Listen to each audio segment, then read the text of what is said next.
सवाल कयो आहे अलाउद्दीन क़ादरी, वो तो चए नमाज जना बग़ैर वुज़ू जे पढ़ी सघिजे थी या न, सिफ़ूं तैयार आहिनि।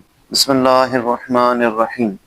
नमाज जनाज़ा नमाज ही आहे, इन करे उनखे बग़ैर तहारत जे पढ़णु जाइज़ न आहे। जीअं सही मुस्लिम जे अंदरि हदीस मुबारक वा हुज़ूर नबी करीम सल्लल्लाहु अलैहि वसल्लम इरशाद फरमायो, ला तुक़बलु सलातुन बग़ैर तुहूरिन, नमाज बग़ैर पाकाई जे क़बूल नथी कई वञे। इन करे पाकाई ऐं वुज़ू करणु ज़रूरी आहे। अलबत्ता एतिरो आहे त जेकॾहिं नमाज़ जनाज़ा जे लाइ माण्हू तयारु आहिनि, नमाज़ पढ़िजी रही आहे, ऐं हीअ सोचे थो त जेकॾहिं आउं वुज़ू करण जे लाइ वेंदुसि त नमाज़ पढ़िजी वेंदी, उन सूरत में तयम्मुम करे पोइ नमाज़ पढ़ण जी उनखे इजाज़त आहे।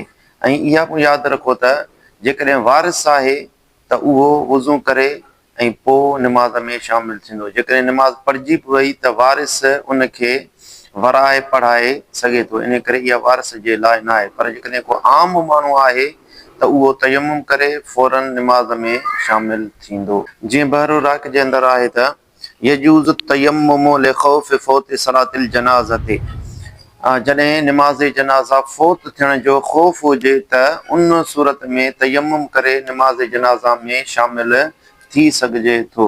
इन इबारत मां मालूम थियो त जेकॾहिं नमाज़ जनाज़ा निकिरी वञण जो ख़ौफ़ आहे त उन सूरत में तयम्मुम करे नमाज़ पढ़ी सघिजे थी, पर बग़ैर पाकाई जे कंहिं बि सूरत में जाइज़ न आहे। अल्लाहु आलम बिस्सवाब।